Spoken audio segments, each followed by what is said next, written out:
வணக்கம் நண்பர்களே, ஜெர்சா கிச்சன் சேனலில் இன்றைக்கி நம்ம தேங்காய் பிஸ்கெட் எப்படி செய்யலாம்னு சொல்லி பார்க்கலாம். இதோட டேஸ்ட் ரொம்பவே அட்டகாசமாக இருக்கும். கண்டிப்பாக இது எங்கள் வீட்டில் ட்ரை பண்ணி பார்த்துட்டு இது எப்படி இருக்குன்னு சொல்லி கமெண்டில் போஸ்ட் பண்ணுங்கள். வாங்க இது எப்படி செய்யலாம்னு சொல்லி பார்க்கலாம். அதுக்கு ஒரு பவுலில் 2 கப் கோதுமை மாவு சேர்க்குறேன். அதுக்கு கூடவே 3/4 கப் டெசிகேட்டட் கோகனட் சேர்க்குறேன். இது வீட்டில் தான் செய்தது நான். இதுக்கு கூடவே இனி 2 டேபிள் ஸ்பூன் ரவை சேர்க்குறேன். 1/2 கப் நாட்டு சர்க்கரையை கூட 3 ஏலக்காவையும் சேர்த்து பவுடர் பண்ணி வச்சுருக்கேன். அதையும் இதில் சேர்க்குறேன். சேர்த்துட்டு இது கூடவே 1/4 கப் நெய் சேர்க்குறேன். இதோட டேஸ்ட்டை என்ஹான்ஸ் பண்ணக்கு இதை கூட பிஞ்ச் ஆஃப் சால்ட்டு சேர்த்துட்டு இதுக்கு தேவையான அளவு தண்ணியை சேர்த்து நம்ம இதை சப்பாத்தி பதத்துக்கு நல்லா மிக்ஸ் பண்ணி எடுத்துக்கலாம். இன்னும் ஒரு 10 நிமிஷம் இதை அப்படியே இருக்கட்டும். இதை க்ளோஸ் பண்ணி வச்சுக்கோங்க. 10 நிமிஷத்துக்கு அப்புறம் இதை நம்ம பிஸ்கெட்டை ரெடி பண்ணி எடுக்கலாம்.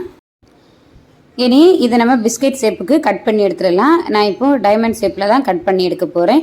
உங்களுக்கு என்ன ஷேப் தேவையோ அந்த மாதிரி நீங்கள் கட் பண்ணி எடுத்துக்கோங்க. ரொம்ப திக்காக இருக்கணும்னு தேவையில்லை, கொஞ்சம் தின்னாக இருந்தாலே போதும்.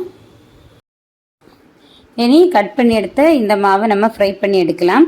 ரொம்ப ஆயில் ரொம்ப ஹீட்டாக ஃபஸ்ட்டு வச்சுக்கோங்க. வச்சுக்கிட்டு இதை போட்டதுமே நீங்கள் மீடியம் ஃப்ளேமில் வச்சுக்கோங்க. இது ஸ்லோவாக இருந்து குக் ஆகணும். ஏன்னா அவுட் சைடு உடனே குக் ஆகிட்டு உள்ளாடி வேகவே செய்யாது.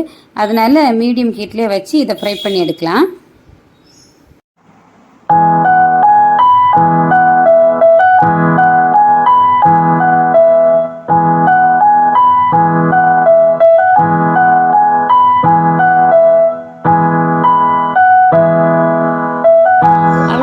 இப்போ நம்மளோட சூப்பரான கோகனட் பிஸ்கெட் ரெடி ஆயிடுச்சு. இந்த வீடியோ உங்களுக்கு பிடிச்சிருந்தா லைக் பண்ணுங்கள், உங்கள் ஃப்ரெண்ட்ஸ் எல்லாருக்கும் ஷேர் பண்ணுங்கள். மறக்காமல் சப்ஸ்கிரைப் செய்துட்டு பக்கத்தில் இருக்கிற பெல் பட்டனை கிளிக் பண்ணுங்கள்.